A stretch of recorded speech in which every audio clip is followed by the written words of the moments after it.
नमस्कार, स्वागत है आपका डेन न्यूज में। मैं हूं आपके समक्ष आध्या सिन्हा। करवाऊंगी रूबरू शहर के ताजा तरीन खबरों से। लेकिन खबरों पे नजर डालने से पहले आइए नजर डालते हैं उन तमाम खबरों पे जो बनी है आज की सुर्खियां।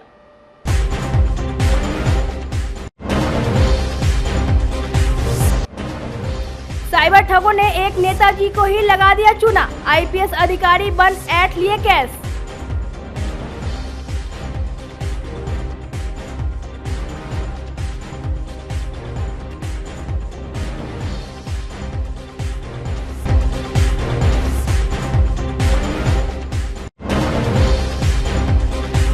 भारी मात्रा में नामचीन कंपनी का नकली तेल और डिटर्जेंट पाउडर बरामद। काफी दिनों से चल रहा था कारोबार। कंपनी के अधिकारियों की शिकायत पर की गई है कार्रवाई।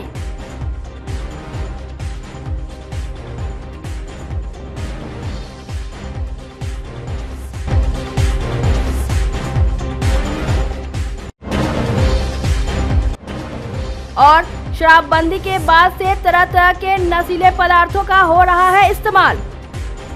पकड़ी गई अवैध कफ सिरप की बड़ी खेप।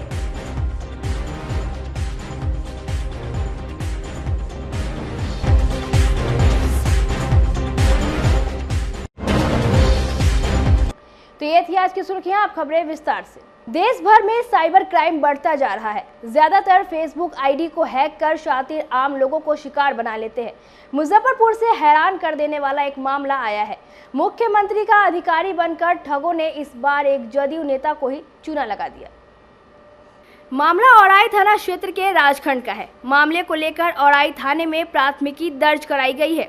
बताया गया कि औराई के जदयू प्रखंड अध्यक्ष बेचन महतो का डीआईजी जयंतकांत से काफी नजदीकी है। जयंतकांत मुजफ्फरपुर में एसएसपी रह चुके हैं। अभी वो चंपारण रेंज के डीआईजी है। कुछ दिन पहले उनके फेसबुक आईडी से नेताजी को फ्रेंड रिक्वेस्ट भेजी गई थी। मैसेंजर से बातचीत भी हुई। आईपीएस जयंतकांत के मैसेंजर से नेताजी को एक मैसेज आया कि सीआरपीएफ कैंप में हमारा एक करीबी मित्र है जिनकी पोस्टिंग जम्मू कश्मीर में हो गई है। लाखों का फर्नीचर सीआरपीएफ कैंप में पड़ा हुआ है, आप उस सामान को ले लीजिए। मैसेंजर के माध्यम से सारे सामानों की फोटो भेजी गई। नेताजी को फर्नीचर पसंद आ गई। उन्होंने सामान लेने के लिए हामी भर दी। उसके बाद मैसेंजर के माध्यम से स्कैनर भेजी गई जिस पर नेताजी ने 60,000 रुपये भेज दी और 20,000 मांगने पर जदयू नेता का माथा ठनका। वे पैसा देने से आनाकानी करने लगे। इसके बाद आईपीएस जयंतकांत के फर्जी फेसबुक मैसेंजर से कॉल आया। कहा गया घबराओ मत, दिक्कत की कोई बात नहीं है, कस्टम चार्ज 20,000 भर दो। इस पर विश्वास में आकर नेताजी ने यूपीआई से राशि भेज दी। उसके बाद वो मोबाइल ही बंद हो गया। जदयू के प्रखंड अध्यक्ष चिंतित हो गए। उन्होंने चंपारण रेंज के डीआईजी जयंतकांत को मामले की जानकारी दी तो पूरे मामले का खुलासा हुआ कि वे तो कोई मैसेज किए ही नहीं है और ना कोई फ्रेंड रिक्वेस्ट भेजा था। है कि हम लोग हमारे एसएसपी जयकांत जी थे, मुजफ्फरपुर में आना जाना था और उस आने जाने के क्रम में हमारे पदाधिकारी थे, उनके मैसेंजर और फेसबुक से हम जुड़े हुए थे।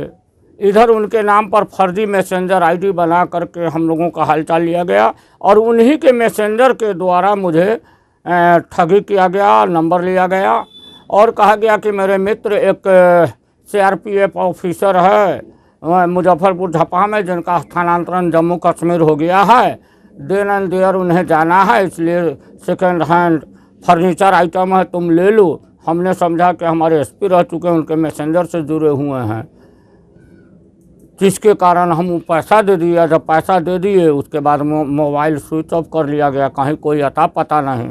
फिर हमने डीआईजी साहब से बेतिया नंबर पता करके फ़ोन लगाया तो उन्होंने कहा कि अरे आजकल के ठग लोग सब ऐसा ही जैसे फेक आईडी बना लेता है, तुम लोग क्यों इस चक्कर में पड़ जाते हो।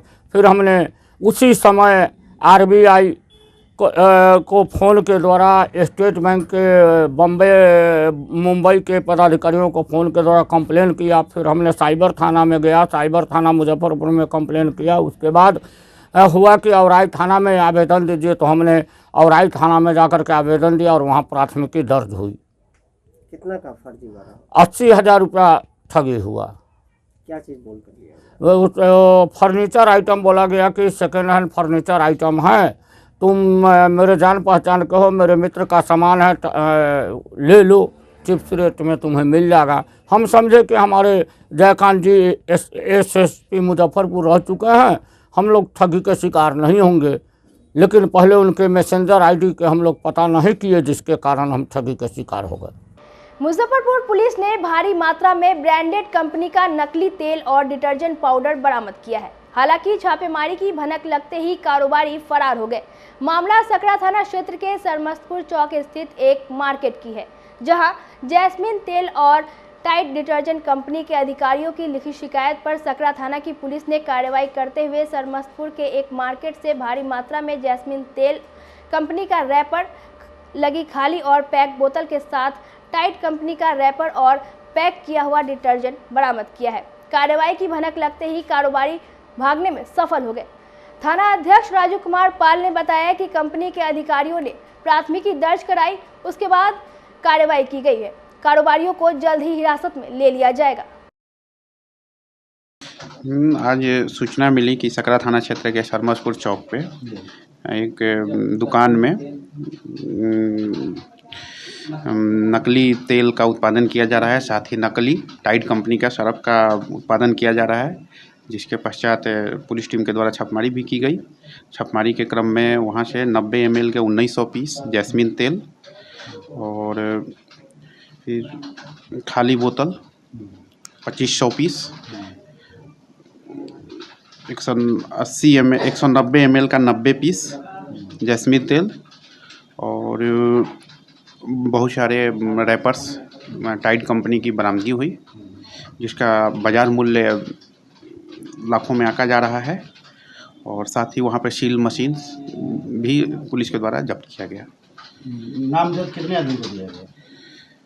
नामजद किया गया है और हम लोग छापेमारी कर रहे हैं। उनकी भागने में सफल रहे हैं घटनास्थल से, तो उनकी गिरफ्तारी के लिए हम लोग छापेमारी कर रहे हैं।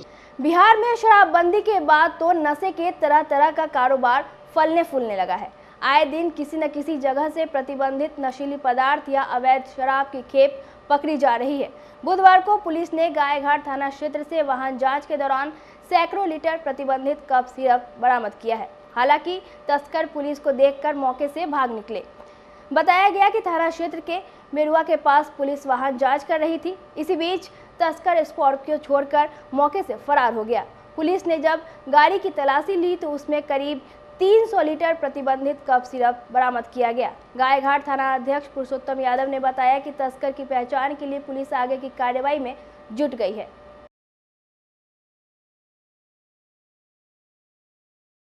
लोकसभा चुनाव को लेकर पुलिस अभी से अलर्ट मोड पर है। वरीय अधिकारियों के निर्देशानुसार जगह जगह वाहन जांच अभियान चलाया जा रहा है। इसी कड़ी में बुधवार को मुजफ्फरपुर दरभंगा का सीमावर्ती थाना बेनीबाद ओपी पुलिस ने क्षेत्र के विभिन्न चौक चौराहे पर सघन जांच अभियान चलाया। NH 57 बेनीबाद के पास बड़े और छोटे वाहनों को रोककर गाड़ियों के कागजात, हथियार और गैर कानूनी वस्तुओं की जांच की गई। बेनीबाद पुलिस ने बताया कि वरीय अधिकारियों के निर्देश पर वाहनों की जांच की जा रही है, जो अगले आदेश तक चलता रहेगा। हर तरह से नजर रखी जा रही है ताकि असामाजिक तत्व किसी प्रकार की घटना को अंजाम नहीं दे सके। लोकसभा चुनाव के मद्देनजर ये चल रहा है वाहन चेकिंग। वरीय पुलिस अधीक्षक के वरीय पदाधिकारी के आदेशानुसार इसमें अस्त्र शस्त्र का चेकिंग चल रहा है। अन्य कई प्रकार का है वो ऐसा सामान जो गैर कानूनी है उसको मतलब देख रेख के लिए कहीं एक जगह दूसरे जगह वो ये नहीं हो रहा हो, इसमें वरीय का आदेश है जिसको देख रेख करने के लिए, इसी के लिए वाहन चेकिंग चल रही है। जिला बार एसोसिएशन के अधिवक्ता पूर्णेंदु शर्मा का जिला जज में चयन होने एवं 4 वकीलों को APO बनने पर बुधवार को एडवोकेट एसोसिएशन और बार एसोसिएशन ने संयुक्त रूप से इनके सम्मान में एडवोकेट एसोसिएशन हॉल में सम्मान समारोह का आयोजन किया गया। सभी लोगों को माला पहनाकर स्वागत किया गया। इस दौरान मुख्य अतिथि के रूप में जिला जज ADJ 1, ADJ 8 और DLSA के सेक्रेटरी उपस्थित रहे। इस अवसर पर जिला एवं सत्र न्यायाधीश ने उनके उज्जवल भविष्य की कामना करते हुए शुभकामनाएं दी। अधिवक्ताओं ने बताया कि जब अपने बीच से किसी अधिवक्ता का जज के रूप में चयन होता है तो बहुत खुशी होती है। एक जिला जज के साथ ही जूनियर अधिवक्ताओं का एपीओ में चयन हुआ है। हम लोगों को आशा है कि आने वाले समय में इस सफलताओं में बढ़ोतरी होगी। सबको शुभकामना, बधाई और आशीर्वाद देंगे। बड़े होने के नाते, जिला एवं सत्र न्यायाधीश होने के नाते सबको बहुत बहुत आशीर्वाद है। कामना है कि ये लोग अच्छे से अपनी भूमिका का निर्वाह करें। और आज के दिन यह फंक्शन उमेश बाबू पूर्व स्टेट बार काउंसिल के सदस्य ने किया है और हमारे यहाँ जो 5-6 एपीओ हुए हैं उनके सम्मान के लिए, उनके स्वागत के लिए, और हमारे पूर्वेंदु बाबू डिस्ट्रिक्ट जज में हुआ है। यहाँ के तेज तर्रार वकील थे, इसलिए इनके सम्मान में यह हुआ है। हम लोगों को पुत्र भी है, बोला जाए पुत्र हूँ ना। हाँ ठीक है, हमारे पुत्र भी है और बहुत सारे केस में इनके साथ हम लोग किए हैं एक साथ मुकदमा में पैरवी, दोनों अलग अलग पक्षों से। तो अच्छे तेज वकील थे और ये हमको समझ है, हमारी समझ है कि आदमी सुप्रीम कोर्ट तक जाएगा। हाई कोर्ट में तो जाना ही जाना है, जो इनका एज है हाई कोर्ट में तो जाना ही जाना है। ये आदमी सुप्रीम कोर्ट में भी जाएगा और मुजफ्फरपुर का नाम रोशन करे। काफ़ी अच्छा लग रहा है, काफ़ी खुशी महसूस हो रही है। बिल्कुल होना चाहिए, इससे काफ़ी ज़्यादा एप्रिसिएशन एंड मोटिवेशन मिलता है उन लोगों को जो तैयारी कर रहे हैं, क्योंकि जब आपको ऑनर और रिस्पेक्ट मिलता है तो हर कोई उस तरफ जाना चाहता है और उस चीज़ को परसू करना चाहते हैं। बार एसोसिएशन और एडवोकेट एसोसिएशन की ओर से संयुक्त रूप से ये सम्मान समारोह किया गया कि हमारे लिए आज काफ़ी गर्व का क्षण है कि हमारे बीच के एक अधिवक्ता पूर्णेंदु शर्मा जी जिला जज के पद पर चयनित हुए हैं। और इसके साथ साथ हमारी 3 जूनियर्स हैं, जो महिला जूनियर उजरा है, इसके साथ साथ रीचा है, पम्मी सिंह है, और भी भाई लोग हमारे रोहित जी हैं, उपेंद्र जी हैं, ये लोग, और एक राहुल जी हैं। ये सभी लोग एपीओ के पद पर चयनित हुए हैं। सबसे खुशी की बात ये होती है कि हमारे बीच के जब लोग चयनित होकर जाते हैं और हम उनका सम्मान समारोह करते हैं तो जाहिर तौर पर हम इसलिए करते हैं कि हमारे और जो मेंबर्स हैं, चाहे वो महिला मेंबर्स हो या पुरुष मेंबर्स, सबकी हौसला अफजाई हो और सबके अंदर में एक तमन्ना जागे। ये लोग कहीं से भी सम्मान के मोहताज नहीं हैं, लेकिन इनका सम्मान करने का उद्देश्य यही है कि जिला बार एसोसिएशन और एडवोकेट एसोसिएशन की ओर से काफ़ी संख्या में हमारे एडीजे जाएँ, एपीओ जाएँ, विभिन्न पदों पर हमारे जो मेंबर्स हैं वो चयनित हो, ताकि हम सभी गर्व से सर उठ कर चल सके। मुजफ्फरपुर में 5000 के लगभग अधिवक्ता हैं और 1-2 लोग चयन होते हैं, तो इससे हम लोग को संतोष नहीं है। हम लोग चाहेंगे कि बड़ी संख्या में लोग हमारे बीच से चयनित होकर जाएं। जिला विधिक सेवा प्राधिकरण की ओर से बुधवार को मुजफ्फरपुर कचहरी परिसर में सम्मान समारोह समीक्षात्मक बैठक का आयोजन किया गया। समारोह का शुभारंभ जिला एवं सत्र न्यायाधीश, मुख्य न्यायिक दंडाधिकारी और नालसा के अधिकारियों ने दीप प्रज्वलित कर किया। पिछले 2 लोक अदालत में बिजली विभाग से संबंधित हजारों मामले से निपटारा को लेकर north Bihar power distribution company की ओर से लोक अदालत में शामिल रहे सभी जज एवं न्यायिक कर्मियों को प्रशस्ति पत्र देकर सम्मानित किया गया। वहीं जिला एवं सत्र न्यायाधीश ने भी बिजली विभाग के अधिकारी और कर्मियों को प्रशस्ति पत्र देकर सम्मानित किया।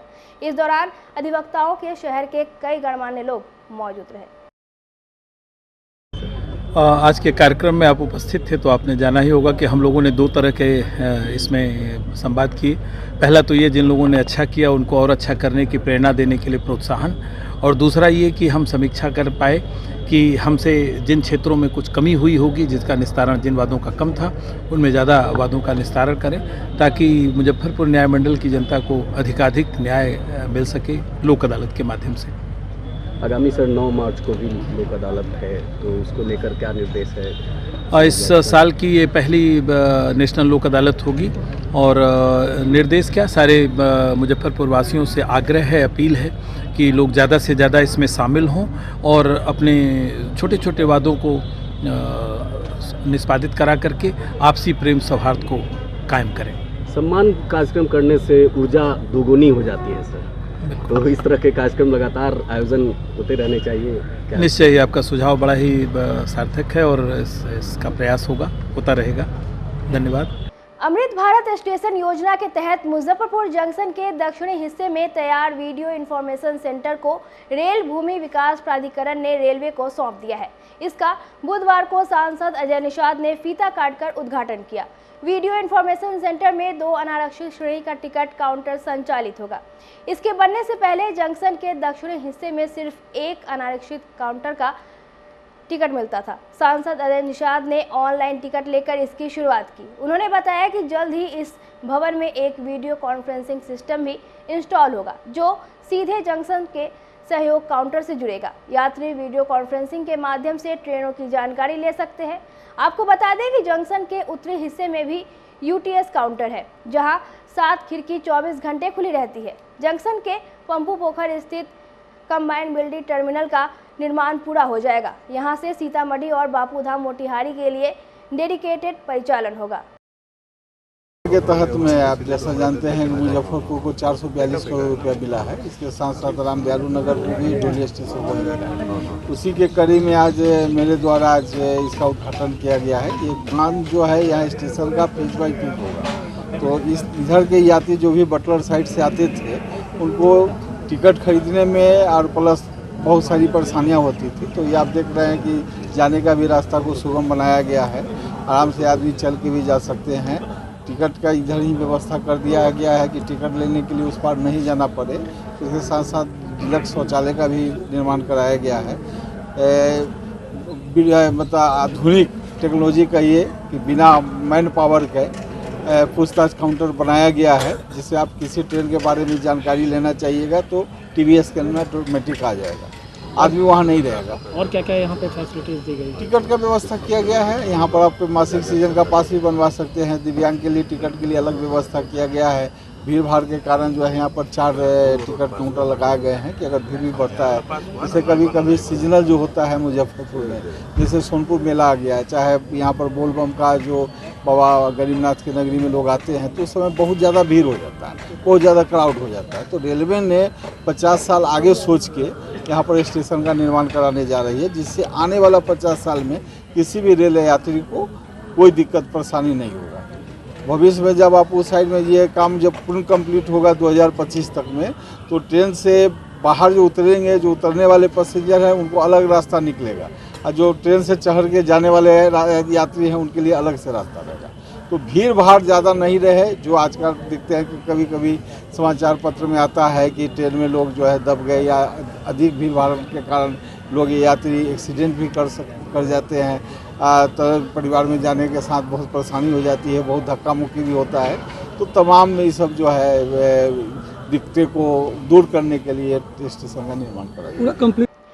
तेजस्वी यादव के जन विश्वास यात्रा पर तंज कसते हुए मुजफ्फरपुर के भाजपा सांसद अजय निषाद ने कहा कि जब चुनाव का समय नजदीक आता है तब इन लोगों को जनता की याद आती है, जबकि भाजपा 365 दिन जनता के बीच रहकर काम करती है। उन्होंने कहा कि सत्ता से बेदखल होने के बाद तेजस्वी यादव जनता के बीच अपना जनाधार खोजने के लिए निकले हैं, नहीं तो सालों भर घर में बैठकर सुख भोगते हैं। अजय निषाद ने कहा कि माए और बाप का समीकरण का परिणाम तो आने वाले चुनाव में दिख जाएगा। भाजपा का कहीं से कोई मुकाबला नहीं है। लोकसभा के बिहार की सभी 40 सीटों पर एनडीए गठबंधन की जीत होगी। कि अब सत्ता से बेदखल हो गए हैं और जनाधार की तलाश में हैं, क्योंकि अब उनको फिर लोकसभा की तैयारी करनी है, विधानसभा की तैयारी की है। तो बहुत दिन के बाद तो बिहार की जनता के लिए वो निकले हैं। तो पहले उनका दौरा भी कंप्लीट होने दीजिए। और रहा भारतीय जनता पार्टी और एनडीए का सवाल, तो एनडीए पार्टी 365 दिन मजबूती से काम करते रहती है और हम लोग हमेशा काम करते रहते हैं। इन लोग का जो काम होता है वो बहुत, जब कोई मामला नज़दीक आ जाता है तब ये लोग निकलते हैं घर से, नहीं तो घर पे ही सत्ता के सुख पाते रहते हैं। रोजगार देने की बात कर रहे हैं कि 17 महीना में रोजगार दिए हैं मोदी जी। देखिए, वो रोजगार कोई व्यक्तिगत तेजस्वी यादव का नहीं था, वो रोजगार राज्य सरकार के निर्णय का था। और कोई भी मंत्री काम करता है तो मुख्यमंत्री के अधीन में ही करता है। तक उसका अगर किसी का रोजगार बांटने का श्रेय अगर जाता है तो माननीय मुख्यमंत्री नीतीश कुमार का जाता है। माई बाप का भी समीकरण अब उन्होंने बना दिया है। आने दीजिए, अब तो चुनाव का रिजल्ट आएगा तभी पता चलेगा कि किसका समीकरण कहाँ है। रैली करने जा रहे हैं, क्या लग रहा है रैली सफल हो पाएगा? पटना में बड़ी रैली की आयोजन। हर पार्टी अपना अपना जनाधार बढ़ाने के लिए काम करता है, उसी कड़ी में वो रैली कर रहे हैं, तो उनको करने दीजिए, इसमें रोक कहाँ है। ये तो हम लोग का लोकतंत्र का परंपरा है कि हर पार्टी अपने अपने जनाधार बढ़ाने के लिए रैली हो, मीटिंग हो, जनसंपर्क हो, वो करता है, उसी कड़ी में वो भी कर रहे हैं, तो इसमें किसी को दिक्कत कहाँ है। लोकसभा में जीत का दावा कर रहे हैं कि जीतेंगे। देखिए, लोकसभा में भारतीय जनता पार्टी और हमारे नेता माननीय नरेंद्र भाई मोदी ने एक लक्ष्य निर्धारित किया है कि हम 370 से ज़्यादा भारतीय जनता पार्टी जीतेगी और एनडीए में हम लोग 400 पार करेंगे। तो भारतीय जनता पार्टी के जितने भी कर्मठ कार्यकर्ता, देव दुर्लभ कार्यकर्ता है, वो जी जान से जुट गए हैं कि हमारे माननीय प्रधानमंत्री जो ये प्रण लिए हैं उसको हम लोग पूरा करेंगे। जदयू को छोड़कर भाजपा पर लगातार हमलावर है, कह रहे हैं कि भाजपा से लड़ाई है हमारी, फिर जदयू कहाँ? जदयू और नीतीश जी और एनडीए में अब सब हम लोग साथ आ गए हैं।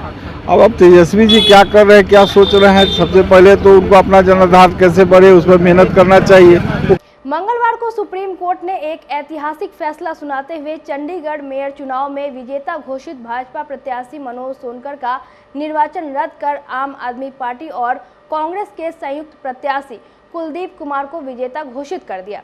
कोर्ट ने चुनाव प्रक्रिया में गंभीर खामियां पाते हुए रिटर्निंग ऑफिसर अनिल मसीह पर केस चलाने का भी आदेश दिया है। यह पहली बार है जब सुप्रीम कोर्ट ने अदालत में ही वोटों की जांच और नतीजा घोषित की है। कोर्ट ने यह भी कहा है कि चुनावी लोकतंत्र की प्रक्रिया को धोखाधड़ी में विफल करने की अनुमति नहीं दी जा सकती है। कोर्ट ने कहा कि अनिल मसीह ने जिन 8 वोटों को अवैध बताया है वे वैध थे और आपके पक्ष में थे।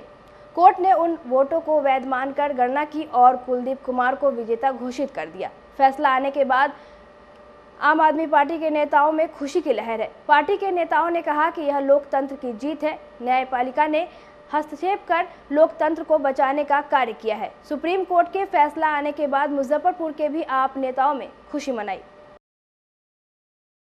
ये लोकतंत्र का जीत है और लोगों के अंदर जो निराशा की तरफ हम लोग जा रहे थे कि भाई आज तानाशाही की प्रकाष्ठा हो गई है, ये न्यायपालिका का हस्तक्षेप कर आज लोकतंत्र के बचाने का काम हुआ है और जिससे पूरे देश में एक सही तरीके से लोग अब चिंतन कर रहे हैं कि अभी हम लोग अपनी बातों को रखकर, चीज़ों को रखकर उसको ठीक किया जा सकता है और सारे लोग में उत्साह है। आज वोटिंग प्रक्रिया पर कहीं से विश्वास उठने का, पब्लिक का विश्वास उठ गया है इसमें। वोटिंग प्रक्रिया को जिस तरीके से प्रभावित किया जा रहा है, आज जो वीडियो वायरल हुआ है, जिनको इसकी जिम्मेवारी दी गई थी कि आप एकदम सही तरीके से इसको आप प्रक्रिया को पूरा करें, वो खुद इसमें संलिप्त होकर उसको एक तरीके से हस्तक्षेप कर उसको नाश कर रहे हैं।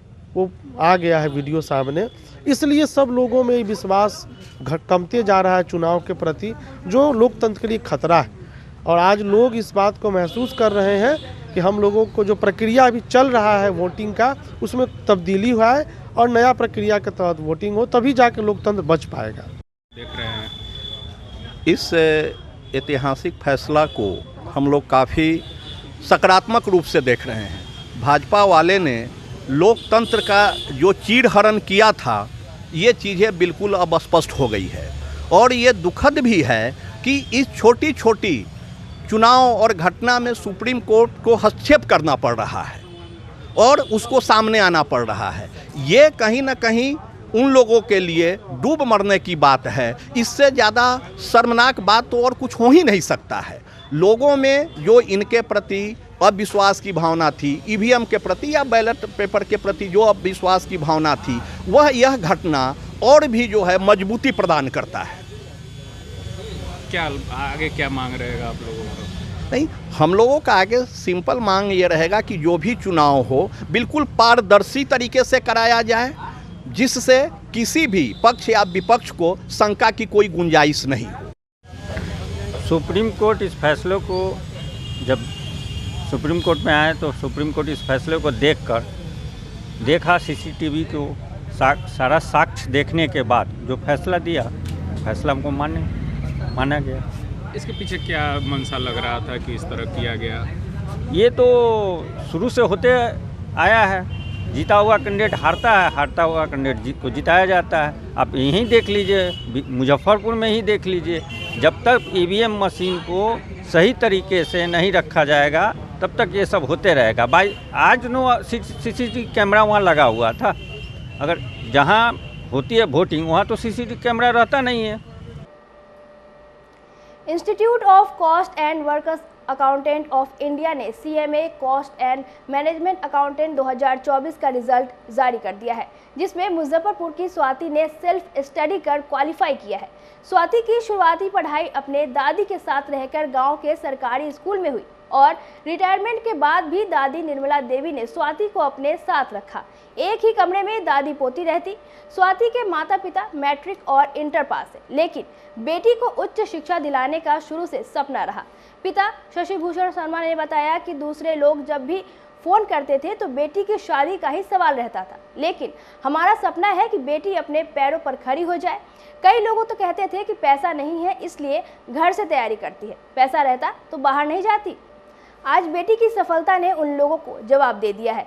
सुबह में जैसे ही रिजल्ट निकला, देखते ही स्वाति ने अपने पिता को गले लगा लिया और रोने लगी। दादी भगवान की आरती करने लगी। दादी निर्मला देवी ने कहा कि आज खुशी का ठिकाना नहीं है। स्वाति उन लोगों के लिए मिसाल है जो ये सोचती है कि घर से तैयारी नहीं हो सकती। स्वाति का मानना है कि पूरे परिवार के साथ रहकर ही सफलता मिल सकती है।